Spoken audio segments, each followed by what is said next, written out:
সময়টা 2013 সালের 26 মে। পড়ন্ত বিকেল, স্বাভাবিকভাবে আর 5টা দিনের মতো সেদিনের বিকেলটিও। রৌদ্র তাপে পিচ ঢালা রাস্তায় মানুষের চলাফেরা যেন নিত্যদিনের মতো। কিছুটা এগিয়ে যেতেই রাস্তার মাঝে একটি ভিড় দেখা যাচ্ছিল, আর ধীরে ধীরে উৎসুক জনতা এক এক করে সেই ভিড়ের মাঝে সামিল হতে লাগলো।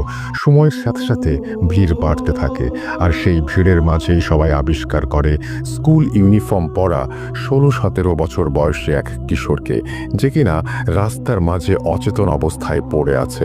অনেকেই মনে করে ছেলেটি হয়তো রোদের প্রচণ্ড তাপে মাথা ঘুরে পড়ে গিয়েছে। দুই একজন ব্যক্তি ছেলেটির শরীরে হাত রেখে বুঝতে পারে যে ছেলেটি আসলে আর বেঁচে নেই। বিষয়টি নিশ্চিত হতে কয়েকজন ছেলেটির গলায় হাত দিয়ে এবং কবজি পরীক্ষা করে দেখে, অর্থাৎ নাড়ি পরীক্ষা করে দেখে ছেলেটি সত্যিই মারা গিয়েছে। নিথর দেহ নিয়ে সে রাস্তার একপাশে পড়ে আছে। ছেলেটির মৃত্যু নিশ্চিত হওয়ার পর উপস্থিত জনতার মাঝে কেউ একজন পুলিশে ফোন করে। যথারীতি কিছুক্ষণ পরে পুলিশ চলে আসে। তারা এসেই উৎসুক জনতার ভিড় সরিয়ে দিয়ে চারিদিকে আইনি প্রক্রিয়ায় ঘিরে ফেলে এবং ছেলেটির শার্ট প্যান্টের পকেট চেক করতে থাকে, এতে করে যদি ছেলেটির কোনো পরিচয় বা ঠিকানা পাওয়া যায়। কিন্তু অনেক খোঁজাখুঁজির পরেও ছেলেটির ব্যাগ থেকে উত্তরবঙ্গের কোনো একটা জেলার একটি ঠিকানা ছাড়া আর কিছুই পাওয়া যায় না। এরপর পুলিশ লাশটিকে ময়নাতদন্তের জন্য, অর্থাৎ পোস্টমর্টেমের জন্য বাংলাদেশের স্বনামধন্য একটি মেডিকেল কলেজে পাঠিয়ে দেয়। কিছুক্ষণের মধ্যে যথারীতি লাশটি মেডিকেলে পৌঁছে যায়। সেখানে থাকা একজন চিকিৎসক লাশটিকে শেষবারের মতো পরীক্ষা করে এবং একটি স্ট্রেচারে করে মর্গে পাঠিয়ে দেন। অল্প কিছু সময়ের মাঝেই ডোম চলে আসে। ডোম ছিল মধ্যবয়স্ক একজন পুরুষ, মাথায় কাঁচা পাকা চুল আর মুখে চাপ দাঁড়ি। সেই মুহূর্তে সে নেশায় একদম বুঁদ হয়েছিল। ডোমরা সাধারণত এমনই হয়ে থাকে, লাশ কাটার আগে তাদের প্রচুর পরিমাণে নেশা করতে হয়। ডোম পোস্টমর্টমের জন্য রেডি হয়, কিন্তু কর্তব্যরত চিকিৎসক তখনও অনুপস্থিত। মেডিকেলের একজন স্টাফ এসে তাকে খবর দিয়ে যায় ডাক্তারের আসতে একটু দেরি হবে। ডোম অনেক এক্সপেরিয়েন্সড হবার ফলে সে ডাক্তারকে ছাড়াই লাশ কাটা শুরু করবে বলে ভাবে, আর সাথে এও ভাবে যে লাশের অর্গ্যানগুলো কেটে আলাদা করে রাখলে ডাক্তার সাহেব পরে এসে স্বল্প সময়ে সেগুলো দেখে নিয়ে কাজ শেষ করতে পারবে। এই ভেবে সে লাশ কাটতে শুরু করে দিল। লাশ কাটার এক পর্যায়ে গলার মাঝ বরাবর একটা অংশ কাটার পর সেই ডোম সেখানে একটি পাথর দেখতে পেল। রক্ত লেগে থাকার কারণে পাথরের রং বোঝা যাচ্ছিল না, বিধায় সে পাথরটি নিয়ে পাশে থাকা বালতির ভেতরে, অর্থাৎ বালতির পানিতে ধুয়ে দেখল যে নীল রঙের একটি পাথর। পাথরটি দেখে বেশ দামি বলে মনে হচ্ছিল, তাই সে লোভ সামলাতে না পেরে পাথরটি নিজের প্যান্টের পকেটে ঢুকিয়ে ফেলে আর ভাবতে থাকে যে এই পাথর বিক্রি করেই নেশার সামগ্রী কেনা যাবে। এরপর সে লাশ কাটা শেষ করবে। ঠিক এমন সময় কর্তব্যরত চিকিৎসক চলে আসেন মর্গে, আর অনেকটা সময় নিয়ে লাশের বিভিন্ন অর্গান চেক করে উনি ডমকে বলেন, ছেলেটির মৃত্যুর কারণ আমার বোঝা হয়ে গেছে, আপনি লাশের সেলাই সহ বাকি কাজ শেষ করে ফিরে যেতে পারেন, আমি বেরোচ্ছি। এই বলে ডাক্তার মর্গের রুম থেকে বেরিয়ে চলে যান, আর ডোম লাশটি সেলাই করছিল। এমন সময় সে এক পুরুষ কণ্ঠের করুণ সুরে কান্নার আওয়াজ শুনতে পায়। কান্নার আওয়াজটা এতটাই করুণ ছিল যে কোনো ব্যক্তির কানে গেলে কষ্টে তার বুক ফেটে যাবে। ডোম তার সেলাই থামিয়ে মনে মনে ভাবছিল, এত বছর ধরে এখানে কাজ করছি, আজ পর্যন্ত কিছুই শুনলাম না, আবার কিছু দেখলামও না, তাহলে হঠাৎ এমন কান্নার আওয়াজ কোত্থেকে আসছে? যাকে মনে হয় আজকে একটু বেশি নেশা করে ফেলেছি, তাই এসব ভুলভাল শুনছি। মনে মনে নিজের সাথে এসব কথা বলে ডোম তার লাশ সেলাইয়ের কাজে মনোযোগ দেয়। লাশ সেলাই প্রায় শেষ। ঠিক এমন সময় সে শুনতে পায় কোনো পুরুষ কণ্ঠ খুব সুন্দরভাবে তাকে বলছে, যেটা নিয়েছো সেটা দয়া করে ফেরত দিয়ে দিও, না হলে বড় ক্ষতি হবে। ডোম এই কথা শুনে সেলাই বন্ধ করে দেয় আর প্রচণ্ড ভয়ে ঘামতে থাকে। সে একটু সাহস নিয়ে জিজ্ঞাসা করে, কে কে কে কথা বলছে, কে? ডোমের কথা শেষ হবার আগেই সেই পুরুষ কণ্ঠ আবার বলে ওঠে, যা নিয়েছ ফেরত দিয়ে দিও, নইলে বড় ক্ষতি হবে। এবার ডোম আরো ভয় পেয়ে যায়, কিন্তু সে নিজেকে সান্ত্বনা দিয়ে ভয় কাটাতে শব্দ করতেই থাকে। হ্যাঁ হ্যাঁ হ্যাঁ, আজকাল তো একটু বেশি চড়িয়ে ফেলেছি, তাই এসব আওয়াজ শুনছি। সে একটু ভয়ে ভয়ে লাশ সেলাই করতে করতে ভাবে, এই পাথরটা বিক্রি করে নেশার জিনিস কিনবো, এটা আমি ঠিক নিয়ে যাব। এরপর সে আবার লাশ সেলাইয়ে মন দেয়। সেলাই শুরু করতেই তার মনে হতে থাকে মর্গের ভেতর সে ছাড়াও অন্য কারো উপস্থিতি আছে। তার কানের কাছে কান্নার সেই আওয়াজ যেন আরো স্পষ্টভাবে আসতে থাকে, আর একটু পর পর আওয়াজটা তার বাম কান থেকে ডান কানের দিকে, আবার ডান কান থেকে বাম কানের দিকে ঘুরতে থাকে। পরক্ষণেই কান্নার আওয়াজ থেমে যায় আর রুমটি একদম পিন ড্রপ সাইলেন্ট হয়ে যায়। হঠাৎ সেই নীরবতা ভেঙে আবারও ডোম শুনতে পায় কেউ রুমের চারটা কোণা থেকে একসাথে বলছে, ফিরিয়ে দাও, দয়া করে ফিরিয়ে দাও, ওটা নিয়ে যেও না এখান থেকে, ফিরিয়ে দাও। ডোম সব শুনে অস্থির হয়ে নিজেকে বলতে থাকে, সব ভুল, আমি ভুল শুনছি আমি। এভাবেই নিজের সাথে কথা বলতে বলতে ডোম লাশ সেলাই শেষ করে ফেলে, আর সে ভয়ে ভয়ে খুব দ্রুত লাশটিকে ঢেকে দেয় আর হিমাগারে রেখে তড়িৎ বেগে মর্গ ত্যাগ করে। কিছুক্ষণ পর পুলিশ আসে ময়নাতদন্তের কাজ শেষ হয়েছে কিনা জানার জন্য। ময়নাতদন্ত শেষ হয়ে গেছে দেখে মেডিকেলের সমস্ত পেপার ওয়ার্ক সম্পূর্ণ করে লাশটিকে ছেলেটির ব্যাগে থাকা একটি ঠিকানায় পাঠাবার জন্য অ্যাম্বুলেন্সের কাছে হস্তান্তর করা হয়। জীবনে প্রথমবারের মতো মাইক্রোবাসের স্টিয়ারিং ছেড়ে অ্যাম্বুলেন্সের স্টিয়ারিংয়ে হাত রাখলেন অ্যাম্বুলেন্স চালক। তার জীবনের প্রথম ভাড়ায় এই লাশটি বহন করে নিয়ে যেতে হবে প্রায় 1.5 ঘন্টার পথ। হাসপাতালের সব ঝামেলা মিটিয়ে লাশ নিয়ে ঠিক 10টায় রওনা দিলেন অ্যাম্বুলেন্স চালক ও তার সহযোগী লাশটির প্রথম গন্তব্যস্থল ছেলেটির এলাকার থানায়। হাসপাতাল থেকে বেরিয়ে প্রায় 1.5 ঘন্টার পথ, যতদূর চোখ যায় বিস্তৃত খোলা মাঠ আর ফসলি জমি, সাথে পাকা রাস্তার দুপাশে বড় বড় গাছের সারি। রাতে অ্যাম্বুলেন্সের হেডলাইটের আলোতে এক মোহনীয় পরিবেশ তৈরি হয়েছে রাস্তা জুড়ে। কিছু দূর যেতেই অ্যাম্বুলেন্স চালক একটা ক্ষীণ ফিসফিস শব্দ শুনতে পেলেন। ঠিক বোঝা যাচ্ছে না কে বলছে বা কি বলছে, ফিসফিস করে বলছে। তিনি আরো ভালোভাবে খেয়াল করলেন এবং শুনতে পেলেন পুরুষ কণ্ঠে একটা চাপা আর্তনাদ খুব করুণ সুরে ভেসে আসছে তার কানে। রাস্তার মাঝে যা কিছু ঘটে যাক না কেন, আপনি দয়া করে গাড়ি থামাবেন না। এই ফিসফিস শব্দ অ্যাম্বুলেন্সের চালক বেশ কয়েকবার শুনতে পেলেন।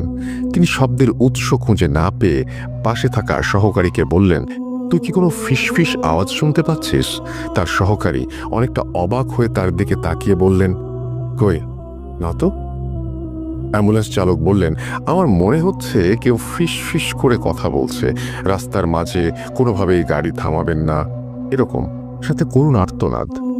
এটা শুনে সহকারী বললেন, ভাই, এই রাতে নির্জন রাস্তায় বাতাসের শব্দ ছাড়া আর কিছুই নাই। আপনি নতুন নতুন অ্যাম্বুলেন্স চালাচ্ছেন, তাই হয়তো মনের ভুলে এইসব শব্দ শুনছেন। আমি তো কিছু ইস্যুটি নাই, এটা হয়তো আপনার মনের ভুল। আপনি নিশ্চিন্তে গাড়ি চালান, কোনো সমস্যা নেই, মাত্র তো এইটুকু পথ।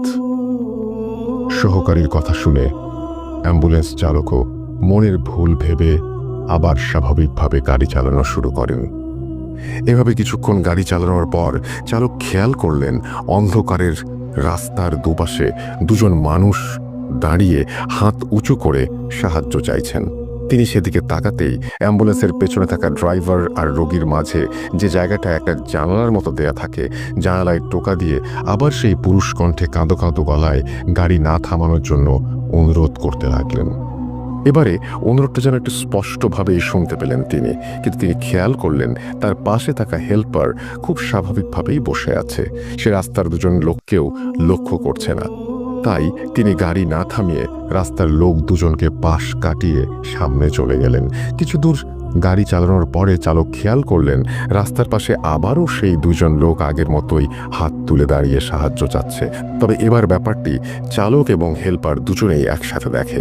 ঠিক সেই সময়ে চালক আবার শুনতে পান সেই করুণ সুর, পুরুষ কণ্ঠ বলে চলেছে, আমি আপনাকে হাত জোর করে অনুরোধ করছি, দয়া করে গাড়ি থামাবেন না। চালক এবারও মনের ভুল ভেবে গাড়ি থামাতে চাওয়ার কথা হেল্পারকে বলে। হেল্পার বলে, ভাই গাড়ি থামিয়েন না, নির্জন রাস্তা, রাতে এমন করে অনেক ডাকাতি হয়। কিন্তু চালক একজন মহিলা মানুষকে সাথে দেখে তাদের কাছে গিয়ে গাড়িটা দাঁড় করালেন। চালক এবং হেল্পার খেয়াল করলেন রাস্তায় দাঁড়িয়ে থাকা লোক দুজন মাঝবয়সী পুরুষ এবং মহিলা। পুরুষ লোকটি এগিয়ে এসে জানালেন সম্পর্কে তারা স্বামী স্ত্রী এবং কিছুক্ষণ আগেই তার স্ত্রীর মা মারা গিয়েছেন, তাই রাস্তার পাশে দাঁড়িয়ে তারা যাওয়ার জন্য একটা গাড়ির খোঁজ করছিলেন।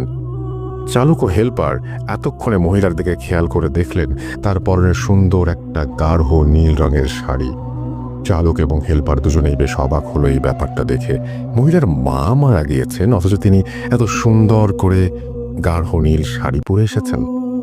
এবার পুরুষ লোকটি বললেন, ভাই এই মুহূর্তে একটা জরুরি কাজের জন্য আমি তার সাথে যেতে পারছি না, তাই দয়া করে আপনি ওকে পৌঁছে দিন, ভাড়া যত লাগে আপনাকে দেব। চালক তখন বললেন, কিন্তু সমস্যা হলো অ্যাম্বুলেন্সের সামনে তো কোনো জায়গা নেই, আর পেছনে কি লাশ। লোকটি চালকের কথা শেষ না হতেই বলে উঠলেন, আরে সমস্যা নেই, ও লাশের সাথে যেতে পারবে, ওর মা মারা গিয়েছে, এখন ওর মনের ভেতরে আর ভয় ডর বলতে কিছু নেই, আপনি দয়া করে ওকে নিয়ে যান। হেল্পার নেমে পেছনের দরজা খুলে দিলেন এবং মহিলা গাড়িতে উঠে বসলেন। লোকটাও ভাড়া মিটিয়ে উল্টো পথে হাঁটা শুরু করলো। চালক আবার অ্যাম্বুলেন্স চালাতে শুরু করলেন। এভাবে কিছুক্ষণ গাড়ি চালানোর পর চালক এবং হেল্পার গাড়ির পিছনে একটা ধস্তাধস্তির শব্দ শুনতে পেলেন। মনে হচ্ছে পেছনে দুজন লোক গাড়ির মাঝে কিছু একটা নিয়ে কাড়াকাড়ি করছে। গাড়িটা যেন ধস্তাধস্তির কারণে একটু দুলছে এদিক ওদিক। সাথে সাথে চালক আবার শুনতে পেল সেই করুণ শব্দ। সেই পুরুষ কণ্ঠে আবারও কাঁদো কাঁদো গলায় কেউ বলে চলেছে, এ আপনি কাকে গাড়িতে ওঠালেন, দয়া করে গাড়ি থেকে নামিয়ে দিন, মহিলাকে নামিয়ে দিন। এত করুণ সুরে কাঁদতে কাঁদতে বলা হলো কথাটা যে উপেক্ষা করতে পারল না চালক। তখনও গাড়ির ভেতর হালকা ধস্তাধস্তির শব্দ হয়েই চলেছে। এর মাঝে রাস্তার পাশে গাড়ি থামিয়ে দিলেন তিনি। গাড়ি থামিয়ে দেওয়ার সাথে সাথেই পেছনের ধস্তাধস্তির শব্দটাও থেমে গেল। ঠিক তখনই পেছন থেকে রাগান্বিত কণ্ঠে মহিলাটি বলে উঠলেন, কি ব্যাপার, আপনি গাড়ি থামালেন কেন? চালক আমতা আমতা করে কিছু বলতে যাবেন, ঠিক সেই সময় মহিলা আরও ক্ষিপ্ত হয়ে বললেন, আপনাকে বললাম না আমার মা মারা গেছেন, তারপরেও আপনি এমন করে গাড়ি থামিয়ে রেখেছেন, দ্রুত চলুন। গাড়ি চালানো শুরু করার পরে আবার সেই ধস্তাধস্তির শব্দ। এক পর্যায়ে মহিলা পেছন থেকে বলে উঠলেন, গাড়ি থামান, আমি এখানে নেমে যাব। মহিলার কথা শুনে চালক গাড়ি থামিয়ে দিলেন। চালক এবং হেল্পার অবাক হয়ে খেয়াল করলেন রাস্তার দুপাশে কোনো বাড়ি ঘর নেই, দুপাশে শুধুই ফসলি জমি। হেল্পার নেমে পেছনের দরজাটা খুলে দিতেই মহিলা গাড়ি থেকে নেমে মুহূর্তেই রাস্তার পাশে থাকা ফসলি জমির অন্ধকারে মিলিয়ে গেলেন।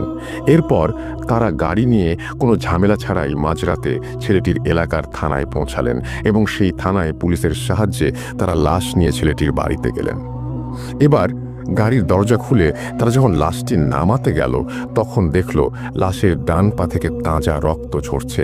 সেই রক্ত দিয়ে অ্যাম্বুলেন্সের স্ট্রেচার ভিজে চুইয়ে পড়েছে অ্যাম্বুলেন্সের মেঝেতে। সবাই ঘটনাটা দেখে রীতিমতো অবাক, কারণ ছেলেটি মারা গেছে অনেক আগে। মৃত্যুর এতটা সময় পর এমনিতেই একটা মৃতদেহের রক্ত জমাট বেঁধে যায়, সেখানে মৃতদেহ থেকে এমন তাজা রক্ত পড়া সত্যি ভয়ঙ্কর এবং প্রায় অসম্ভব একটা ব্যাপার। তারা রক্তের উৎস খুঁজতে গিয়ে দেখল লাশের ডান পায়ের উরুর কাছে গোল করে একটা ক্ষত। দেখে মনে হচ্ছে অনেক সময় যোগ রক্ত চুষে খেলে যেমন হয়, ক্ষতটি ঠিক তেমনই একটি ক্ষত। আর তখনও সেখান থেকে তাজা রক্ত ঝরেই চলেছে। লাশকে গোসল করিয়ে কাফন পরিয়ে জানাজা শেষ করে মাঝরাতেই কবর দেওয়ার জন্য কবরস্থানে নিয়ে যাওয়া হয়। যেহেতু রাতেই কবর দেওয়া হবে তাই চালক এবং হেল্পার চিন্তা করলেন কবরটা দিয়েই যাই, লাশ যখন কবরে নামিয়ে বাঁশের খাড়াল বিছিয়ে কবর দেয়া হচ্ছে, চালক আর হেল্পার তখন কবর থেকে একটু দূরে দাঁড়িয়ে হঠাৎ খেয়াল করলেন তার থেকে কয়েকটা কবর সামনেই 16-17 বছর বয়সী একটা ছেলে মাটিতে বসে এক দৃষ্টিতে তাকিয়ে আছে তাদের দিকে আর অঝরে কেঁদে চলেছে। তিনি ভাবলেন সে হয়তো মারা যাওয়া ছেলেটির বন্ধু, তাই বন্ধুর মৃত্যুতে এমন করে কান্না করছে। কিন্তু একটু পরে খেয়াল করলেন ছেলেটি শুধু তার দিকেই তাকিয়ে কান্না করে যাচ্ছেন আর অন্য কারো দিকে তাকাচ্ছেন না। তিনি ভালো করে খেয়াল করে দেখলেন অন্য কেউ ছেলেটিকে দেখছেও না। ব্যাপারটা তখন বেশ ভয়ের আর অদ্ভুত লাগে তার কাছে। কবর দেওয়া শেষ করে তারা যখন বাড়ির পথে যাত্রা শুরু করলেন তখন চালক খেয়াল করলেন গাড়ির হেডলাইটের আলোতে রাস্তার পাশে কবরস্থানে কাঁদতে থাকা সেই ছেলেটি রাস্তার পাশে বসে ঠিক আগের মতোই তার দিকে তাকিয়ে আছে এবং কান্না করছে। সে কিছুক্ষণ পরপরই রাস্তার পাশে এমন করে ছেলেটিকে দেখছিল। চালক তখন অনেকটা ভয় পেয়ে যান। তার মনে তখন একটাই প্রশ্ন, তিনি ছেলেটাকে পার করে আসার পরেও কেন বারবার এমন দেখছেন, আর শুধুমাত্র তার দিকে তাকিয়েই বা কেন কান্না করছে? এসব ভাবতে ভাবতে কিছু দূর এগিয়ে আবার দেখেন ছেলেটি রাস্তার পাশে তার দিকে তাকিয়ে কান্না করছে। চালক আবার ছেলেটির দিকে তাকাতেই হেল্পার চিৎকার দিয়ে ওঠে। হেল্পারের চিৎকার শুনে সামনে তাকাতেই চালক দেখে অপর দিক থেকে একটা দ্রুত গতিতে মালবাহী ট্রাক ছুটে আসছে। কিছু বুঝে ওঠার আগেই এসে সজোরে ধাক্কা দেয় অ্যাম্বুলেন্সটাকে। অ্যাক্সিডেন্টের সাথে সাথেই জ্ঞান হারিয়ে ফেলেন অ্যাম্বুলেন্সের চালক এবং হেল্পার। কিন্তু জ্ঞান হারানোর কয়েক মুহূর্ত পরেই আবার তাদের জ্ঞান ফিরে আসে। চালক এবং হেল্পার দেখতে পান তাদের কিছুই হয়নি। একটু আগে যে ট্রাকের সাথে অ্যাক্সিডেন্ট করলো তার কোনো চিহ্নও নেই, আর এই সব কিছু একদম ঠিকঠাক আছে। একটু পর নিজেকে স্বাভাবিক অবস্থায় ফিরিয়ে এনে একটু ভয়ে ভয়ে চালক আবার গাড়ি চালাতে শুরু করলেন। আবারও একটু দূরে এসে তিনি খেয়াল করলেন আবারও সেই ছেলেটি রাস্তার পাশে বসে তার দিকে তাকিয়ে আছে আর একটানা কান্না করেই চলেছে। ছেলেটির দিকে তাকাতেই তারা আবার আগের মতো করেই অ্যাক্সিডেন্ট করলো। আবার কয়েক মুহূর্তের জন্য জ্ঞান হারানোর পর জ্ঞান ফিরে দেখেন সবকিছু ঠিক এবং স্বাভাবিক। এবার চালক হেল্পার প্রচণ্ড রকমের ভয় পেয়ে যান। গাড়ির চালক আস্তে আস্তে গাড়ি চালানো শুরু করেন। কিছুক্ষণ বেশ স্বাভাবিকভাবে আসার পর দুজনে খেয়াল করেন রাস্তার পাশে বিশাল এক গাছের ডাল ভেঙে পড়ে আছে তাদের অ্যাম্বুলেন্সের সামনে। এটা দেখে দুজনেই অ্যাম্বুলেন্স থেকে নেমে দৌড় দেয় সামনের দিকে। একটু সামনেই তারা দেখতে পায় একটা চায়ের দোকান, আর দোকানে কয়েকজন লোক বসে চা খাচ্ছে। তারা সেদিকে দৌড়ে গেলে লোকগুলো উঠে দাঁড়ায়। চায়ের দোকানি তাদের বলে, আপনারা রাস্তার মাঝে গাড়ি রেখে এভাবে দৌড়িয়ে আসছেন কেন? অ্যাম্বুলেন্স চালক তখন বলেন, দেখলেন না আমাদের গাড়ির উপর একটা গাছ ভেঙে পড়লো। চায়ের দোকানি সহ সবাই, অর্থাৎ বাকি সবাই তখন অবাক হয়ে তাদের দিকে তাকিয়ে আছে। দোকানি বলে, কোথায় গাছের ডাল ভেঙে পড়েছে? সবকিছু তো ঠিকই আছে। আমি দেখলাম আপনারা গাড়ি থেকে নেমে আসছেন, হঠাৎ কি হলো আপনি মাঝ রাস্তায় গাড়ি হার্ড ব্রেক করলেন, তারপর দুজন গাড়ি থেকে নেমে সোজা আমাদের দিকে দৌড় দিয়ে আসলেন। এই কথা শুনে চালক এবং হেল্পার দুজনেই পেছনের দিকে তাকিয়ে কোথাও কোনো গাছের ডালের চিহ্ন দেখতে পেল না। ফাঁকা রাস্তার মাঝে তাদের গাড়ি দাঁড় করানো, তারা বাকি রাতটা ভয়ে ভয়ে এই চায়ের দোকানে কাটিয়ে সকালে চলে গেল। চালক অ্যাম্বুলেন্স চালানোর প্রথম দিনই এমন এক ভয়ঙ্কর অভিজ্ঞতার কারণে সেদিন বাড়ি ফিরে এই অ্যাম্বুলেন্স চালানোর চাকরি বাদ দিয়ে দিলেন। কিন্তু ঘটনা যেন তখনও তার পিছু ছাড়ছে না। তিনি প্রায় প্রতি রাতে একটা অদ্ভুত স্বপ্ন দেখতে শুরু করেন। তিনি স্বপ্নে দেখেন একজন 50 ব্যক্তি তার কাছে এসে সেদিন রাতে গাড়ি থামিয়ে সেই মহিলাকে গাড়িতে তোলার ব্যাপারে খুব রাগান্বিত হয়ে অভিযোগ জানাচ্ছেন। কেন সেদিন রাতে এতবার বলার পরেও সে গাড়ি থামিয়ে ওই মহিলাকে গাড়িতে তুললেন, এটা বারবার জানতে চাচ্ছেন। এই বৃদ্ধ লোকটাকে তিনি এর আগে কোথাও দেখেননি বা চেনেন না। এরপর একটা পর্যায়ে গিয়ে দেখলেন লোকটা তাকে একটা অজানা জিনিস ফিরিয়ে দেওয়ার জন্য অনুরোধ জানাচ্ছেন। তার একটু পরেই অ্যাম্বুলেন্স চালকের ঘুম ভেঙে যায়। তিনি এই স্বপ্নের কোনো ব্যাখ্যা বুঝতে পারেন না। তিনি প্রথম দিন এটা স্বাভাবিকভাবেই মেনে নিলেন। এত কিছু ঘটে গেল গত রাতে, তাই হয়তো এমন হয়েছে এটা ভাবলেন। কিন্তু প্রথম দিন এটা স্বাভাবিকভাবেই মেনে নিলেও সমস্যা হলো প্রতিদিন রাতে তিনি একই স্বপ্ন দেখা শুরু করলেন। বারবার সেই 50 লোকটা তার কাছে একটা অজানা জিনিস ফিরিয়ে দিতে বলছে। প্রায় 2 সপ্তাহ ধরে এই স্বপ্নের কোনো কুল কিনারা করতে না পেরে তিনি অনেকটা বাধ্য হয়ে সেই ছেলের বাড়িতে চলে যান। সেদিন রাতে যে বাড়িতে তিনি লাশ নামিয়ে দিয়েছিলেন সেই বাড়িতে গিয়ে দেখতে পান ছেলের বাবা মারা গিয়েছেন এবং তাকেও তার ছেলের পাশে কবর দেয়া হয়েছে। তিনি আশেপাশের কয়েকজনকে তার স্বপ্নে দেখা বৃদ্ধটির চেহারার বর্ণনা দিলেন, এমন কাউকে তারা দেখেছে কিনা। সবাই তাকে হতাশ করে দিয়ে বলে এমন কাউকে তারা কোনো দিন দেখেনি। সেখানে কোনো তথ্য না পেয়ে তিনি আবার বাড়িতে ফিরে আসেন, কিন্তু স্বপ্নের সেই লোক তার পিছু ছাড়ে না। তাই তার সাথে ঘটে চলা ঘটনার ব্যাখ্যা এবং ঘটনাগুলোর রহস্য উন্মোচনের জন্য মরিয়া হয়ে ওঠেন তিনি। এর পরিপ্রেক্ষিতেই সে যত দ্রুত সম্ভব সেই মেডিকেলে আসার জন্য রওনা হন। মেডিকেলে পৌঁছাতে পৌঁছাতে অনেকটা রাত হয়ে গিয়েছিল। সে মেডিকেলে এসে যে ডাক্তার সেই ছেলের পোস্টমর্টম করেছিল তাকে খুঁজতে শুরু করেন। ডাক্তারকে খুঁজে পাওয়ার পর ডাক্তার কিছুটা ব্যস্ত থাকায় তাকে বাইরে গিয়ে অপেক্ষা করতে বলেন।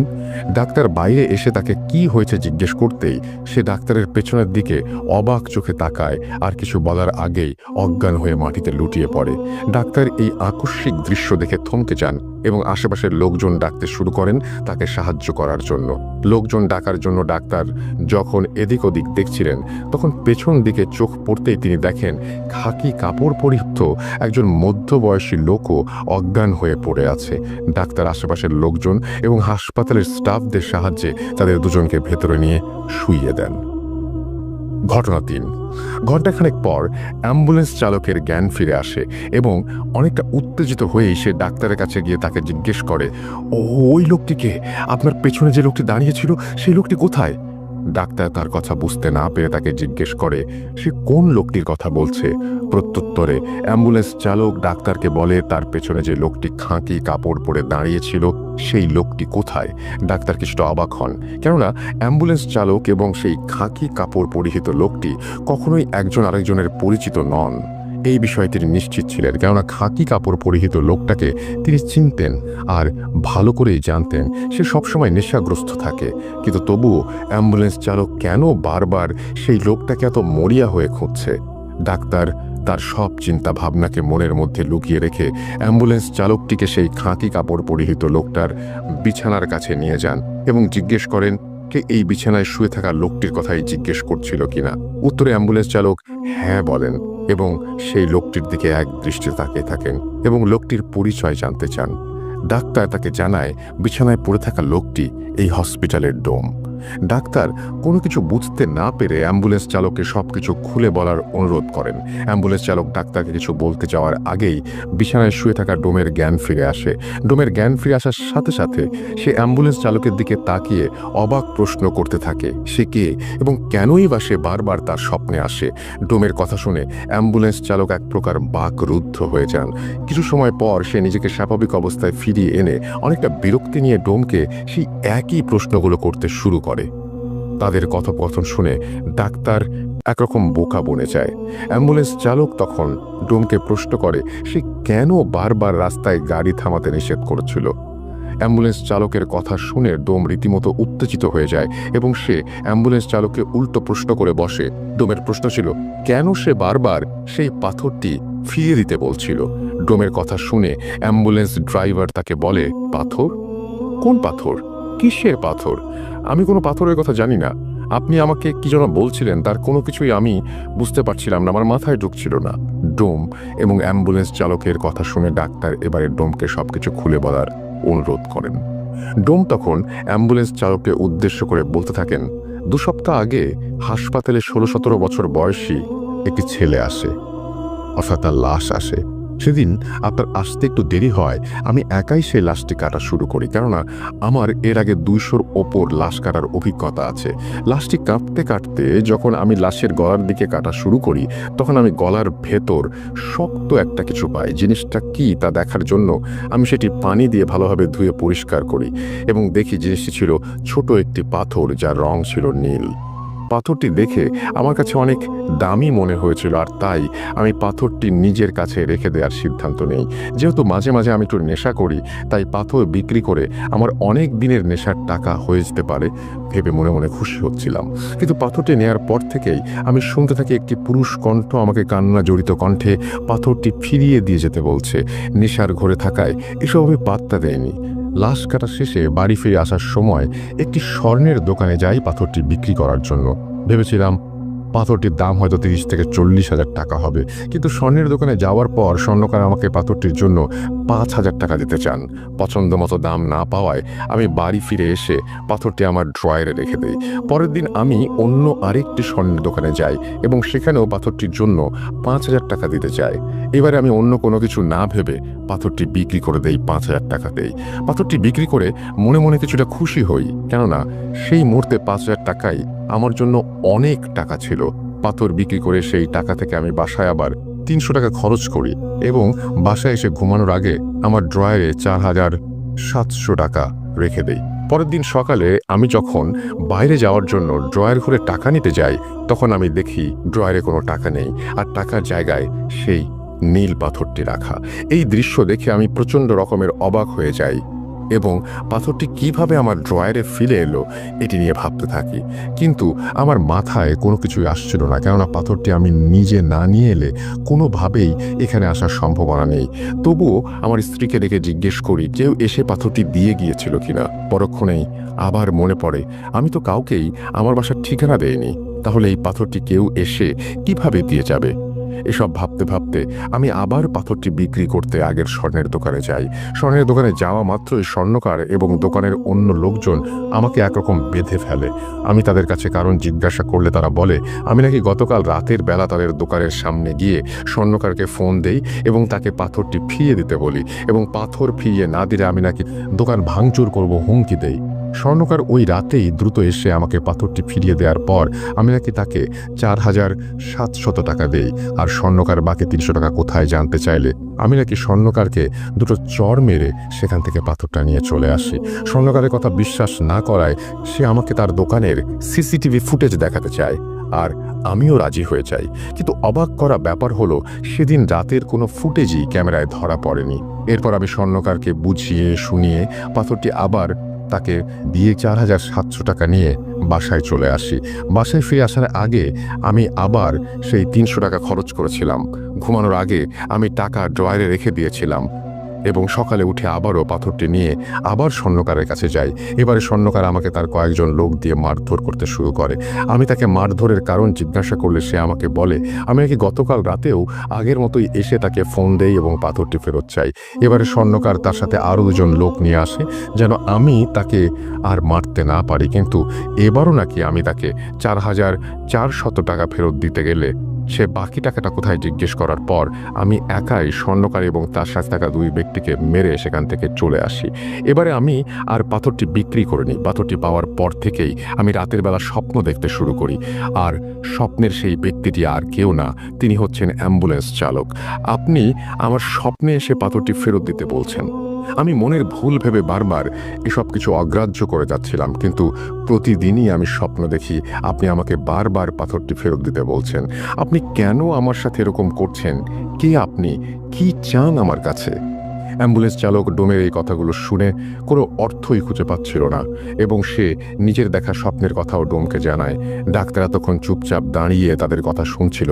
এবার সে বলতে শুরু করে ওই লাশের পোস্টমর্টম হবার পর থেকে আমার সাথেও ছোটোখাটো কিছু ঘটনা ঘটছে।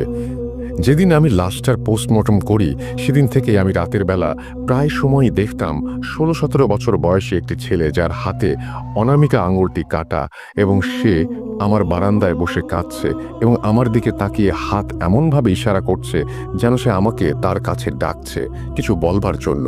আমি মনের ভুল ভেবে অন্যদিকে মনোনিবেশ করার পরেও তাকে বারবার দেখতে পাচ্ছিলাম। সে আমাকে বলে মর্গ থেকে নাকি তার একটি জিনিস হারিয়ে গিয়েছে এবং সেটি এই হাসপাতালের সাথে জড়িত কারো কাছেই আছে। সে কান্না করতে থাকে এবং আমাকে তার জিনিসটি খুঁজে দেওয়ার জন্য অনুরোধ করতে থাকে। আমি প্রায় প্রতি রাতেই তাকে আমার বারান্দায় একই অবস্থায় বসে কান্না করতে দেখি এবং সে আমার কাছে বারবার তার হারানো জিনিস খুঁজে দেওয়ার অনুরোধ করে। তাদের 3 জনের কথার পর পরস্পরের মনে যেন এক ধোঁয়াশার সৃষ্টি হয়। তাদের সাথে কি হচ্ছে তারা কেউ কোনো কিছু বুঝতে পারছিল না। কোনো কিছু বুঝতে না পেরে তারা পুলিশের শরণাপন্ন হয়। পুলিশ স্টেশনে গিয়ে সেই লাশটির সম্পর্কে তথ্য জানতে চাইলে পুলিশ সরাসরি তাদেরকে তথ্য দিতে মানা করে দেয় এবং তারা পরীক্ষা নিরীক্ষা ও তদন্তের পর কিছু জানতে পারলে তাদের জানাবে, আর প্রয়োজন পড়লে তাদের ডাকা হবে পুলিশ তাদের কাছে এই সব তথ্য জানতে চাওয়ার কারণ জানতে চাইলে তারা পুলিশকে সবকিছু খুলে বলে, কিন্তু পুলিশ এইসব অলৌকিক ব্যাপারে হাসি ঠাট্টায় উড়িয়ে দিয়ে তাদেরকে পুলিশ স্টেশন থেকে চলে যেতে বলে। এরপর তারা সকলেই নিজ নিজ বাসায় চলে যায়। তবে অদ্ভুত ব্যাপার হলো, সেদিনের পর থেকে অ্যাম্বুলেন্স চালক এবং ডাক্তারের সাথে আর কোনো ধরনের কোনো ঘটনা ঘটেনি, কিন্তু সেদিন থেকে ডোমের জীবন শুরু হয় এক বিভীষিকাময় কালো অধ্যায়ের। বাড়িতে ফিরে আসার পর ডোম আবার স্বপ্ন দেখতে শুরু করে। এবারে সে স্বপ্নে গাঢ় নীল শাড়ি পরিহিত মহিলাকে দেখতে পায়।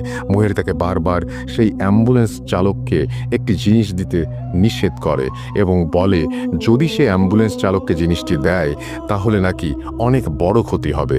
কিছুক্ষণ পর সে আবার স্বপ্নে দেখে অ্যাম্বুলেন্স চালকটি তার স্বপ্নে এসে তার কাছে কিছু একটা চাচ্ছে এবং বলছে যদি সে জিনিসটি তাকে না দেয় তাহলে নাকি সেই গাঢ় নীল শাড়ি পরিহিত মহিলা এসে তার অনেক বড় ক্ষতি করবে। কিন্তু ডোম কিছুতেই বুঝতে পারছিল না সেই মহিলা এবং অ্যাম্বুলেন্স চালক তা কি চাচ্ছে। অ্যাম্বুলেন্স চালক এবং সেই মহিলাটি ডোমের কাছে আসলে সেই পাথরটি চাচ্ছিল, কিন্তু সে কিছুতেই ভেবে পাচ্ছিল না তারা তার কাছে আসলে কি চাচ্ছে। ডোম কেন সেই পাথরটির কথা মনে করতে পারছিল না সেই বিষয়ে আমি কিছুক্ষণ পরেই আসছি। এরপর থেকে ডোম প্রতিদিনই একই স্বপ্ন দেখতে থাকে। নীল শাড়ি পরিহিত মহিলা বারবার তাকে এসে সাবধান করে দিচ্ছিল এবং তার কাছে জিনিসটি চাচ্ছিল, আর এটাও বলছিল জিনিসটা তাকে না দিলে সে তার অনেক বড় ক্ষতি করবে। এর কিছুদিন পর বাইরে থেকে বাজার করে ফিরে আসার সময় একটি রোড অ্যাক্সিডেন্টে ডোমের স্ত্রী মারা যায়। ডোম তখন বুঝতে পারে তার কাছে যে জিনিসটি চাওয়া হচ্ছিল তা না দেওয়ার জন্যই হয়তো নীল শাড়ি পরিহিত মহিলা তার স্ত্রীকে মেরে ফেলেছে। ডোমের স্ত্রী মারা যাওয়ার পর তার স্ত্রীর জানাজা পড়িয়ে দাফন করা হয়। কিছুদিন পর ডোমের স্ত্রীর কোলখানির দিন রাতে স্বপ্নে দেখে সেই শাড়ি পরিহিত মহিলাটি তার কাছে এসে জিনিসটি চাচ্ছে এবং বলছে এখনো সময় আছে, জিনিসটা আমাকে দিয়ে দে। অ্যাম্বুলেন্স চালককে ভুলে ওই জিনিস দিবি না, জিনিসটা তুই আমায় দে। আর যদি তুই আমাকে জিনিসটা না দিস তাহলে তোর মেয়েকে হারাতে হবে, আমি চাইলে তোকেও মেরে ফেলতে পারি। এই স্বপ্ন দেখে ভয়ে ডোমের ঘুম ভেঙে যায় এবং সে ভাবে তার মেয়ের যেন কোনো ক্ষতি না হয়, তাই সে আর মর্গের কাজে যাবে না। এরপর সে সারাদিন বাসায় নিজের মেয়ের সাথে থাকতে শুরু করে। কিন্তু কিছুদিন পর কোনো এক দরকারে ডোম তার মেয়েকে নিয়ে বাসা থেকে বের হয়। দরকার শেষে মেয়ের সাথে কথা বলতে বলতে যখন বাসায় ফিরছিল তখন হুট করেই যে স্থানে ডোমের স্ত্রীর অ্যাক্সিডেন্ট করে মারা গিয়েছিল সেই একই স্থানে আসার পর সে তার মেয়ের কোনো একটা আওয়াজ শুনতে না পেয়ে যখন পেছন ফিরে তাকায় তখন সে দেখে তার মেয়েও সেই একই জায়গায় রোড অ্যাক্সিডেন্ট করেছে এবং সাথে সাথে সেখানেই মারা গিয়েছে। এই দৃশ্য দেখে সে হতবাক হয়ে যায়, তার মাথা একেবারেই যেন কাজ করা বন্ধ করে দেয়। বুকের ভেতরে চাপা কষ্ট নিয়ে ডোম তার মেয়েকে দাফন করে বাসায় ফিরে আসে। সেদিন রাতে এসে সেই নীল শাড়ি পরিহিত মহিলাটিকে স্বপ্ন দেখে ডোম। মহিলাটি তাকে বলে তোকে বারবার সাবধান করেছিলাম আর বলেছিলাম আমাকে জিনিসটা দিয়ে দে, কিন্তু জিনিসটা দিচ্ছিস না। আবারও বলছি আমাকে জিনিসটা দিয়ে দে, তোর স্ত্রী সন্তানকে মারতে পারলে আমি তোকেও মারতে পারি, কথাটা মাথায় রাখিস। তোর পরিবার তো শেষ হয়েই গিয়েছে, কিন্তু তুই মারা গেলে তো সবই শেষ। আমি চাইলে তোকে মারতে পারি, কিন্তু তোকে আমি মারছি না, কারণ আমার দরকারি জিনিসটা তোর কাছেই আছে। বাঁচতে চাইলে জিনিসটা আমাকে দে, আর খবরদার জিনিসটা অ্যাম্বুলেন্স চালককে দিবি না। ডোমের এই স্বপ্ন দেখা শেষ হওয়ার সাথে সাথেই সে আবার স্বপ্নে অ্যাম্বুলেন্স চালককে দেখতে পায়। অ্যাম্বুলেন্স চালক তাকে বলে জিনিসটা দয়া করে আমাকে দিয়ে দিন, আপনার পরিবারের দুজন সদস্য ইতোমধ্যে মারা গেছে, আপনি যদি বাঁচতে চান তাহলে জিনিসটা আমাকে দিয়ে দিন দয়া করে, সেই মহিলা আপনাকেও মেরে ফেলবে। কিন্তু ডোম কিছুতেই বুঝতে পারছিল না তার স্বপ্নে দেখা দুজন ব্যক্তি তার কাছে কি চাচ্ছে আর সে কিভাবেই বা সেই জিনিস তাদেরকে দেবে। এসব চিন্তা তাকে প্রায় পাগল করে ফেলে। তাই সে একদিন তার বন্ধুর কাছে তার সাথে ঘটে যাওয়া ঘটনাগুলো শেয়ার করে। ডোমের বন্ধু তার কথা শুনে এক হুজুরের সাথে দেখা করার পরামর্শ দেয় এবং বলে তার নাকি একজন পরিচিত হুজুর আছে, সে চাইলে নাকি তার বন্ধু তার সাথে দেখা করিয়ে দেবে। ডোম তার বন্ধুকে সেই হুজুরের সাথে দেখা করিয়ে দেওয়ার কথা বলে, কেননা সে এসব আর সহ্য করতে পারছিল না। পরের দিন সকালে ডোমের বন্ধু তাকে ফোন দিয়ে বলেন তার এলাকার মসজিদের ইমামের সাথে তিনি কথা বলেছেন এবং ইমাম সাহেব ডোমের সাথে বিকেলে দেখা করতে চেয়েছেন। বিকেলের দিকে ডোম একটু ঘুমিয়ে পড়ে এবং স্বপ্নে সেই মহিলা তার সামনে হাজির হয় এবং তাকে বলে না না না না, ভুলেও এই কাজ করিস না, ওই হুজুর তোর কোনো উপকার করতে পারবে না, বাঁচতে চাইলে জিনিসটা আমাকে দে, আর এই হুজুরের সাথে দেখা করতে যাস না, কোনো লাভ নেই। স্বপ্ন দেখে ভয়ে ডোমের ঘুম ভেঙে যায়। সে ভাবে যত দ্রুত সম্ভব তার হুজুরের সাথে দেখা করা উচিত। এই ভেবে ডোম খুব দ্রুত বাসা থেকে বের হয় হুজুরের কাছে যাবার উদ্দেশ্যে। কিন্তু রাস্তায়, যেখানে তার স্ত্রী এবং মেয়ে রোড অ্যাক্সিডেন্ট করে মারা গিয়েছিল, সেখানেই কাকতালীয়ভাবে তার সাথেও একটি দুর্ঘটনা ঘটে এবং সে পায়ের হাঁটুর নিচ থেকে পুরো অংশ চিরকালের জন্য হারিয়ে ফেলে। রাস্তার আশেপাশে থাকা মানুষজন তাকে ধরাধরি করে হাসপাতালে নিয়ে যায়। আর হাসপাতালে থাকা অবস্থায় ডোম স্বপ্নে দেখে সেই নীল শাড়ি পরিহিত মহিলা তার স্বপ্নে এসে তাকে বলছে, তোকে মানা করেছিলাম হুজুরের কাছে যেতে, তোর এই ভুলের জন্য তুই নিজেই নিজের ক্ষতি করে বসলি। তোকে আগেও বলেছি আমি চাইলে তোকেও মেরে ফেলতে পারি, কিন্তু আমার অতি প্রয়োজনীয় জিনিসটা তোর কাছেই আছে, আমি তোকে এই জন্য মারছি না, জিনিসটা আমাকে দিয়ে দে। অ্যাক্সিডেন্টের পর ডোম প্রায় 3 দিনের মতো হাসপাতালে থাকে। এরই মধ্যে ডোমের সেই বন্ধু তার অ্যাক্সিডেন্টের খবর পেয়ে দ্রুত মসজিদের সেই ইমাম সাহেবকে নিয়ে হাসপাতালে চলে আসে। ইমাম সাহেব এসে ডোমের সাথে কি কি ঘটেছে বা ঘটে চলেছে তার সবকিছু জানতে চাইলে ডোমটাকে সবকিছু খুলে বলে। ঘটনা 4। ডোমের কাছ থেকে সবটা শোনার পর ইমাম সাহেব তাকে সান্ত্বনা দিয়ে সাময়িক সময়ের জন্য বাইরে বেরিয়ে আসেন। কিছুক্ষণ পরে তিনি ভেতরে গিয়ে যা বলেন তা শুনে সবাই প্রায় বাকরুদ্ধ হয়ে যায়। তিনি ডোমের বন্ধুকে ডেকে বলেন, আপনার বন্ধুকে কালো জাদু করা হয়েছে। শুধু তাই নয়, এই মুহূর্তে তার অবস্থাও খুব একটা ভালো নয়, যতটা তাড়াতাড়ি সম্ভব তার চিকিৎসার ব্যবস্থা করতে হবে। এরপর তিনি ডোমের কাছে গিয়ে বলেন, আপনার বাড়িতে কোনো পাথর আছে, নীল রঙের পাথর? ইমাম সাহেবের এই প্রশ্ন শুনে ডোম রীতিমতো হকচকিয়ে যান, কারণ ঘটনাগুলো বিস্তারিতভাবে বললেও তিনি ইমাম সাহেবকে নীল পাথরের কথাটি বলেননি। তাহলে তিনি পাথরটির ব্যাপারে কিভাবে জানলেন? কথাটি ভাবার সময় ইমাম সাহেব যখন আবারও তাকে এই প্রশ্ন করেন, তখন ডোম সবটা শুরু থেকে বলতে থাকেন। ডোমের কাছ থেকে পাথরের ব্যাপারটি শুনে ইমাম সাহেবের কপালে হালকা চিন্তার ছাপ দেখা যাচ্ছিল। এদিকে ছুটি কাটিয়ে ডাক্তার উৎপল বিশ্বাস যখন হাসপাতালে এসে জানতে পারলেন সেই ডোম অ্যাক্সিডেন্ট করেছে, তখন তিনি তার কেবিনে গিয়ে ইমাম সাহেবকে দেখতে পান। তিনি ডোমের বন্ধুর কাছ থেকে সবটা শোনার পর বুঝতে পারেন ঘটনা অন্যদিকে মোড় নিয়েছে। তাই তিনি ইমাম সাহেবের কাছে গিয়ে নিজের সাথে ঘটে যাওয়া এবং সেই অ্যাম্বুলেন্স চালকের সাথে ঘটে যাওয়া ঘটনাগুলো এক এক করে বলতে শুরু করেন। ডাক্তারের কাছ থেকে সবকিছু শোনার পর ইমাম সাহেবের আর বুঝতে বাকি রইল না যে আসলে কি ঘটতে চলেছে। তাই তিনি আর দেরি না করে ডাক্তারের পারমিশন নিয়ে ডোমকে বাড়িতে নিয়ে যান। তিনি যখন ডোমের ঘরে পা রাখেন, ঠিক তখনই তিনি বুঝতে পারেন সেই বাড়িতে ঢুকতে অদৃশ্য কোনো একটি শক্তি তাকে বাধা দিচ্ছিল, যেটা কিনা তার থেকেও অনেক শক্তিশালী। তাই তিনি নিজের এবং ডোমের ও তার বন্ধুর শরীর বন্ধ করে প্রবেশের চেষ্টা করেন। তবুও শুধুমাত্র ইমাম সাহেবের ক্ষেত্রেই এক প্রকার বাধা অনুভব হচ্ছিল। পরবর্তীতে ইমাম সাহেবের ভাষ্য মতে ব্যাপারটি ছিল ঠিক দুটি চুম্বক সমমেরুর মতো। দুটি চুম্বকের সমমেরু যেভাবে একে অপরকে বিকর্ষণ করে, ঠিক তেমনি ইমাম সাহেবকে ডোমের বাড়িতে ঢুকতে দেওয়ায় বাধা প্রদান করা হচ্ছিল। পরিস্থিতির অবনতি হতে পারে ভেবে তিনি ডোম এবং তার বন্ধুকে ভেতরে পাঠান পাথরটি নিয়ে আসার জন্য। কিন্তু ঘরের ভেতর গিয়ে পাথরটি হাতে নেয়ার সাথে সাথেই দরজাওয়ালা আপনা আপনি বন্ধ হতে শুরু করে। ইমাম সাহেব নিজের মতো করে চেষ্টার পরেও পরিস্থিতি অনুকূলে আনতে না পারায় তিনি ওস্তাদের সাথে যোগাযোগ করেন এবং তার সাহায্য নিয়ে ডোম ও তার বন্ধুকে ঘর থেকে বের করে আনেন। তবে তখনও তিনি পাথরটি হাতে নিতে পারছিলেন না। কোনো একটি অদৃশ্য শক্তি পাথরটি তার হাতে নিতে বাধা সৃষ্টি করছিল। কিন্তু আল্লাহর কালামের ওপর তো আর কিছু নেই, তাই বিভিন্ন তদবিরের মাধ্যমে তিনি পাথরটি নিয়ে একটা সাদা বাক্সে বন্দি করে নেন। এই ঘটনা চলাকালীন ইমাম সাহেব নিজের তদবিরের মাধ্যমে পুরো ঘটনাটি জেনে গিয়েছিলেন। কিন্তু এই ঘটনাগুলো ঘটার পেছনে যাদের হাত ছিল, তিনি তাদেরকে খুঁজে তাদের মুখ থেকে এই ঘটনা শুনতে চেয়েছিলেন। তাই তিনি দেরি না করে 16-17 বছর বয়সী ছেলেটির বাড়িতে খোঁজ নিয়ে সেদিকে রওনা হন। সেই এলাকায় যাওয়ার পথে ইমাম সাহেব রাস্তায় একজন কিশোরকে দেখতে পান, যে কিনা তার দিকে অপলক দৃষ্টিতে তাকিয়ে কেঁদে চলেছে। কিন্তু সেই কিশোরের মলিন মুখেও মিষ্টি একটা হাসি। প্রথমে ব্যাপারটি তিনি বুঝতে না পারলেও রাস্তায় কয়েকবার ঘটনাটি লক্ষ্য করার পর তিনি সবটা বুঝতে পারেন। গন্তব্যস্থলে পৌঁছে তিনি সরাসরি ছেলেটির বাড়িতে চলে যান এবং তার মায়ের সাথে কথা বলেন। কিন্তু সেখানে গিয়ে তিনি রীতিমতো অবাক হয়ে যান, কারণ মাত্র 3 দিন আগে ছেলেটির মাও এই দুনিয়া থেকে বিদায় নিয়েছেন। ব্যাপারটি ইমাম সাহেবের কাছে যেমন কষ্টকর, ঠিক তেমনই রহস্যজনক বলে মনে হলো। তিনি কবরস্থানে গিয়ে দেখেন বাবা, মা এবং ছেলের কবর একদম পাশাপাশি। মাত্র 1 মাসের মধ্যে একই পরিবারের 3 জনের মৃত্যু। তবে ছেলের মৃত্যু ছাড়া বাকি সবগুলো প্রায় স্বাভাবিক মৃত্যুর মতো। এরপর ইমাম সাহেব তার কবর জিয়ারত করেন এবং বুঝতে না পেরে আবারও নিজের ওস্তাদের সাথে যোগাযোগ করেন। তার ওস্তাদ বলেন, তুমি পাথরের বাক্সটি বাবা মায়ের কবরের মাঝখানে রেখে সেটিকে মুক্ত করে দাও, বাকিটা সেখানে দেখতে পাবে।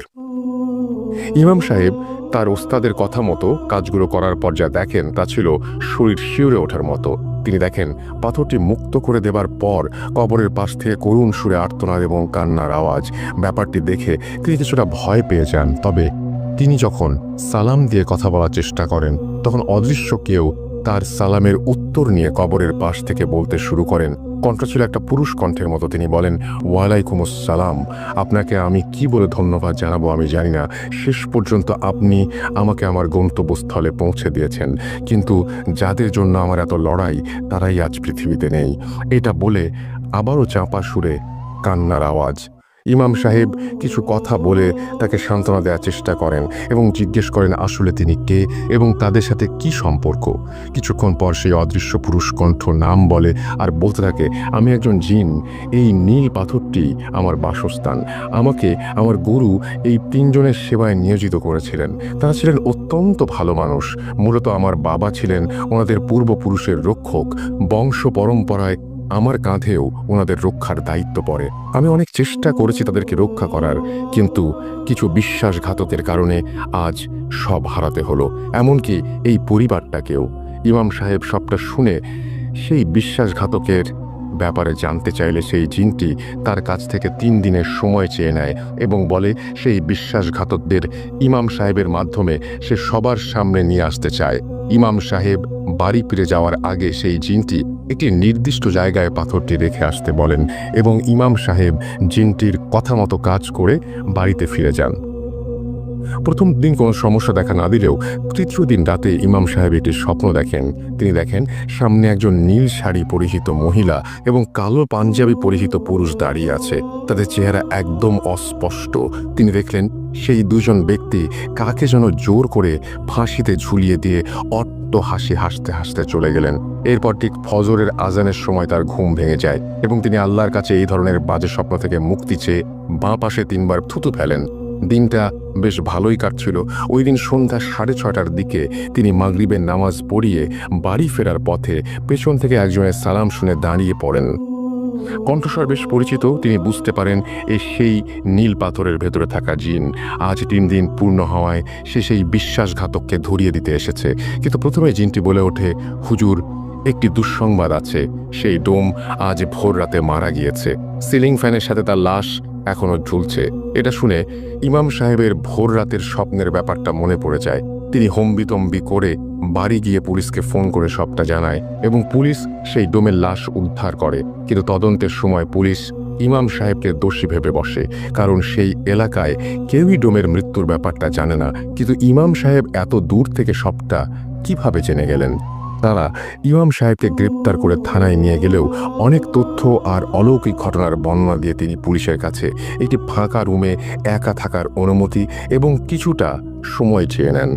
পুলিশ সবটা শোনার পর তার নিজেকে প্রমাণের জন্য একটি শেষ সুযোগ দেন এবং একটি কক্ষে একা রেখে আসে। ইমাম সাহেব সেই কক্ষে যাবার পর আসন বসিয়ে জিনটিকে ডাকেন এবং বিশ্বাসঘাতকদের ব্যাপারে জানতে চান। এবার জিনটি বলতে থাকে, এই সব কিছুর পেছনে দায়ী হচ্ছে 16-17 বছর বয়সী ছেলেটির চাচা চাচি। তারাই আমাকে বন্দি করেছে আর তারাই আমাকে মেরেছে। তারা চেয়েছিল আমাকে বন্দি করে অসৎ কাজে ব্যবহার করবে, কিন্তু আল্লাহর অশেষ রহমতে আমি বেঁচে গিয়েছি। ওই চাচা চাচি সবাইকে মেরে স্বার্থ হাসিলের পর গা ঢাকা দেওয়ার জন্য ওই ছেলের বাড়িটিই বেছে নিয়েছে।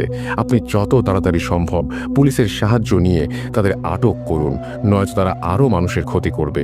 জিনের কাছ থেকে সবটা শোনার পর ইমাম সাহেব তাকে বিদায় দিয়ে পুলিশকে সবটা জানান। তবে পুলিশ এ ব্যাপারে বিশ্বাস করতে নারাজ।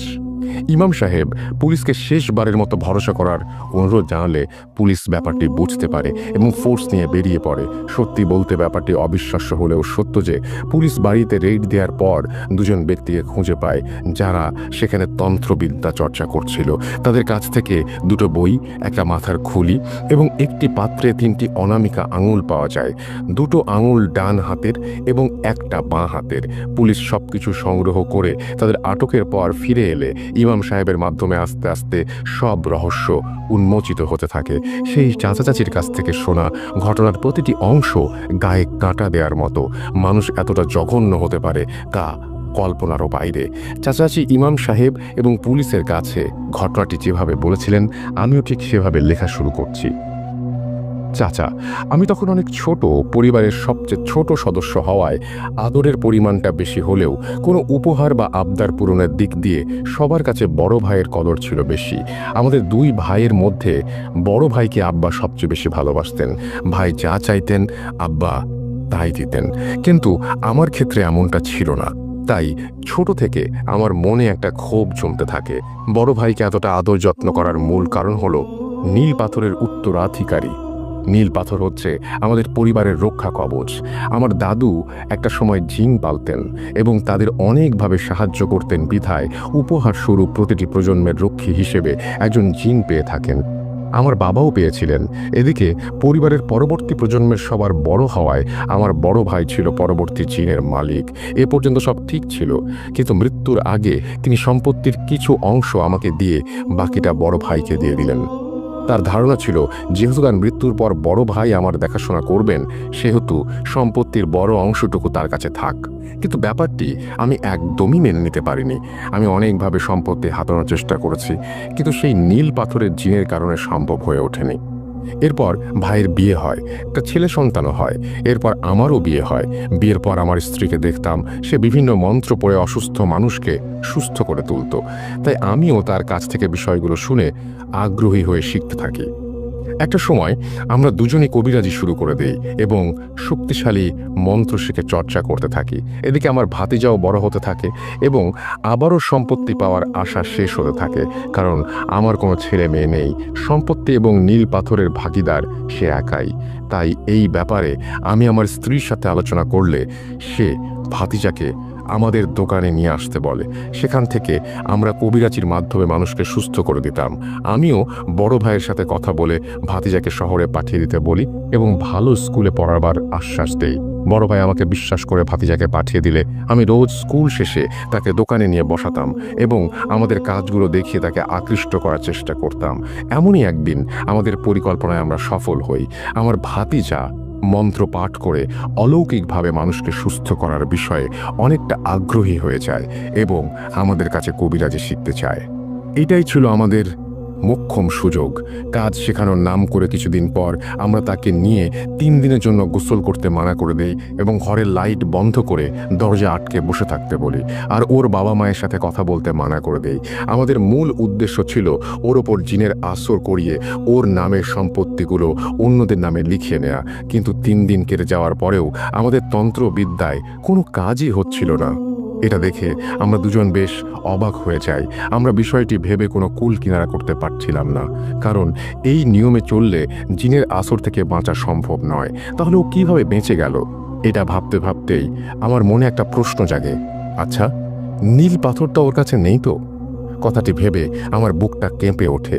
তাই পরের দিন সকালে ও স্কুলে চলে গেলে আমি আর আমার স্ত্রী পুরো ঘর তন্ন তন্ন করে খুঁজে ওর আলমারির ওপর একটা বাক্সে নীল পাথরটা খুঁজে পাই। ব্যাস, আর কি চাই? এতদিনে আমাদের সব স্বপ্ন, সব ইচ্ছে পূরণ হতে চলেছে। মনে মনে কথাগুলো ভাবতে ভাবতেই আমি পাথরটি নিয়ে বেরিয়ে পড়ি। এরপর প্রায় 1 সপ্তাহের চেষ্টায় আমরা পাথরটির ভেতরে থাকা জিনকে কাবু করতে সক্ষম হই এবং তাকে নিজের বশে এনে কুফরি করতে করতে রক্ষক থেকে ভক্ষকে পরিণত করে দেই। ওকে এমনভাবে কুফরি করা হয়েছিল যে ওর নিজের প্রতি আর ওর নিজের কোনো কন্ট্রোল ছিল না। আমরা ওকে পাথরে আটকে পাথরটি অদৃশ্য করে আবার ভাতিজার পানির বোতলে ঢুকিয়ে দেই। আমাদের মূল পরিকল্পনা ভাতিজাকে এনে সম্পত্তি লিখে নেয়া এবং পাথরটি চুরি হলেও এতে করে আমাদের ফেঁসে যাওয়ার সম্ভাবনা আছে। আমি পাথরটির ওপর কুফরি কালাম করে ওটার মাধ্যমে ভাতিজাকে মেরে ফেলার সিদ্ধান্ত নেই। এতে করে তার মৃত্যুতে আমাদের ওপর কোনো সন্দেহ আসবে না এবং ভাইয়ের সম্পত্তির ভাগটাও একটা সময় আমাদের কাছেই চলে আসবে। যেই ভাবা সেই কাজ। কুফরি করা পানি খেয়ে রাস্তার মাঝে পাথরটি ভাতিজার গলায় আটকে যায় এবং দম বন্ধ হয়ে যায়। এরপরের ঘটনাগুলো আপনারা সবাই জানেন। তবে আমরা এতদিন লুকিয়ে ছিলাম না, আমরা ভাইয়ের বাড়ির আশেপাশেই ছিলাম এবং তাদের কুফরি করা পানি খাইয়ে আমাদের কথা ভুলিয়ে রেখেছিলাম, যাতে করে আমাদের ব্যাপারে পুলিশকে জানাতে না পারে। ভাতিজা মারা যাবার দিন রাতে হসপিটালে আমি শুধু অ্যাম্বুলেন্স চালক আর ডাক্তারকে দেখেছিলাম। সেই মুহূর্তে আমার উদ্দেশ্য ছিল নীল পাথর খুঁজে পাওয়া, কিন্তু অনেক চেষ্টার পরেও আমি কোনো খোঁজ পাইনি। তাই ডাক্তারের রুমালটা আমি চুরি করে নেই এবং সেটার মাধ্যমে সেই রাতেই আমি তাকে কালো জাদু করি। আর অ্যাম্বুলেন্সের চালককে কালো জাদু করার জন্য আমি জিনকে আমার স্ত্রীর সাথে পাঠিয়ে দেই রাস্তায় গাড়ি থামিয়ে কোনো কিছু সংগ্রহ করার জন্য। সেই রাতে অ্যাম্বুলেন্সের চালক যে দুজনকে দেখেছিল তাদের মধ্যে নীল শাড়ি পরা মহিলাটি ছিল আমার স্ত্রী, আর পুরুষ বেশে ছিল একজন জিন, যেটা তাকে দ্রুত সময়ে রাস্তা পার করতে সাহায্য করছিল। ওই দিনই আমার স্ত্রী কোনো এক বইয়ে পড়েছিল, যদি একই পরিবারের সকলের মৃত্যুর পর ছেলেদের ডান হাত এবং মেয়েদের বাম হাতের অনামিকা আঙুল কেটে নিয়ে আসা হয় তাহলে ক্ষমতা দ্বিগুণ বেড়ে যাবে। তাই ওই রাতে আমার স্ত্রী অ্যাম্বুলেন্সের পেছনের থেকে চালকের শার্টের একটা অংশ, ভাতিজার ডান হাতের অনামিকার আঙুল আর ডান পায়ের রক্ত নিয়ে আসে। এরপর আমরা একে একে ডাক্তার এবং অ্যাম্বুলেন্স চালককে কালো জাদু করি। কালো জাদুর মূল উদ্দেশ্য ছিল যখন কারো সাথে কথা বলবো তখন তাদের মাধ্যমে আমরা সেই ব্যক্তির সব তথ্য সংগ্রহ করতে পারবো। এটাকে আমরা নীল পাথর খোঁজার একটি মাধ্যম বানিয়ে ফেলেছিলাম। এভাবে অনেক চেষ্টা করে প্রায় 2 সপ্তাহ পর অ্যাম্বুলেন্স চালক মেডিকেলে আসে এবং ডাক্তারের সাথে কথা বলে। তখন ডোমের সাথে তাদের দেখা হয় এবং সেই সময় আমি জানতে পারি ডোম নীল পাথরটি চুরি করেছে। তাই ওই দিনের পর ডাক্তার এবং অ্যাম্বুলেন্স চালকের ওপর থেকে কালো জাদুর প্রভাবটি কাটিয়ে ডোমের ওপর জাদু করা হয় পাথরটা ফিরিয়ে আনার জন্য। কিন্তু এখানে একটি সমস্যা দেখা দেয়। ভাতিজার মৃত্যুর পর জাদুর প্রভাব কেটে যাওয়ায় নীল পাথরে থাকা জিনটি নিজের ক্ষমতা ফিরে পায়, কিন্তু তার পক্ষে একা চলাচল করা অসম্ভব ছিল। তাই আমি যখনই ডোমের স্বপ্নে গিয়ে পাথর ফিরিয়ে দেওয়ার কথা বলতাম তখন পাথরের ওই জিনটি অন্য রূপ ধরে তার কাছে গিয়ে পাথর ফিরিয়ে দিতে মানা করত। স্বপ্নে বারবার পাথরের কথা উল্লেখ করা হতো ঠিকই, কিন্তু ঘুম ভাঙার পর নীল পাথরের জিনের প্রভাবে স্বপ্নের সব কথা মনে থাকলেও পাথরের কথাটা মনে থাকতো না। আমরা তাকে অনেকভাবে ভয় দেখিয়ে তার স্ত্রী মেয়েকে মেরে এবং তাকে নানা রকমের হুমকি দিয়েও পাথরটি নিতে চেয়েছিলাম, কিন্তু সফল করতে পারিনি। এভাবে আমরা যখন সফল হতে পারছিলাম না তখন শক্তি বৃদ্ধির জন্য আমরা আমার ভাবিকে মারার সিদ্ধান্ত নেই। আমার ভাইকে মেরেছিলাম অনেক আগেই। পাথরের খোঁজ করতে অনামিকা আঙুলের প্রয়োজন অনুভব করায় আমার বড় ভাইকে আগেই সরিয়ে দিয়েছি। এবার পাথরটা নিজের কাছে আনার জন্য শেষ ব্যক্তি ছিল ভাবি। তাই একদিন সুযোগ বুঝে আমাদের পোষা জিনের মাধ্যমে ভাবিকেও সরিয়ে দেই এবং বাঁ হাতের অনামিকা আঙুলটি কেটে নিই। আমরা প্রতিটা অনুষ্ঠানে উপস্থিত থাকতাম যেন কেউ আমাদের সন্দেহ না করে, আর আঙুল নেয়ার পর এমনভাবে প্রলেপ লাগিয়ে দেয়া হতো সেটা খালি চোখে দেখলে কেউ ধরতে পারবে না। এভাবে আমরা আমাদের স্বার্থ হাসিলের একদম শেষ পর্যায়ে চলে এসেছিলাম এবং সেই বাড়িতেই থাকতে শুরু করেছিলাম। তবে এই বাড়িতে থাকার ব্যাপারটি কেউ জানতো না। এত চেষ্টার পরেও শেষ মুহূর্তে নীল পাথর থেকে জিন মুক্ত হয়ে যাওয়ার কারণে সব গোলমাল হয়ে যায়। পাথরটি খুঁজে পেতে শেষবারের মতো চেষ্টা করতে বসেছিলাম ঠিকই, কিন্তু ধর্মের কাছে আমরা হার মেনে যাই। এটা ছিল সেই ছেলেটির চাচা চাচির দেয়া বয়ান এবং ঘটনার চতুর্থ এবং শেষ অংশ। কিন্তু সবচেয়ে আশ্চর্যের বিষয়, মাত্র 2 দিনের মাথায় জেলের ভেতর তাদের দুজনকে মৃত অবস্থায় পাওয়া যায়। ভেতরে গিয়ে দেখা যায় তাদের দুজনেরই মাথা বাদে শরীরের প্রত্যেকটি অঙ্গ মুচড়িয়ে উল্টো করে রাখা। এই অলৌকিক ব্যাপারটা এবং একই পরিবারের 3 জনের রহস্যজনক মৃত্যুর খবরটা প্রকাশ পাওয়ার আগ মুহূর্তে তাদের দুজনের মৃত্যু পুলিশকে নাড়া দিয়ে দেয়। কারণ জেলে থাকা অবস্থায় দুজনের আকস্মিক মৃত্যুর দায়ভার তাদের ওপরেই বর্তায়। তাই নিজেদের সেফটির জন্য তারা এটিকে সুইসাইড বলে চালিয়ে দেয়। ঘটনাটি মূলত এইটুকুই ছিল। এটা আমার কাছে আজও অবিশ্বাস্য বলে মনে হলেও ধর্মের বিশ্বাসে অসম্ভব কিছুই নেই। আমি উৎপল ভাইয়ের কাছ থেকে ঘটনা শোনার পর সেই হুজুরের সাথে দেখা করেছি এবং অ্যাম্বুলেন্স চালকের সাথেও ফোনে কথা বলেছি। তাই একটু হলেও ভরসা করতে পারি। আর হ্যাঁ, আপনাদের জন্য আরও একটা সারপ্রাইজ আছে। নীল পাথর থেকে জিন মুক্তির পর সেই জিন উপহার হিসেবে হুজুরকে পাথরটা দিয়ে গিয়েছে। হুজুরের কাছে এখনও সেই পাথরটি আছে। আমি যখন হুজুরের সাথে দেখা করতে গিয়েছিলাম তখন তিনি আমাকে পাথরটি দেখিয়েছিলেন। আর আমার কাছে এই মুহূর্তে নীল পাথরের একটি ছবিও আছে। ছবিটি দেখতে চাইলে আমাদের ফেসবুক পেজে ইনবক্স করুন। আশা করি ঘটনাটি আপনাদের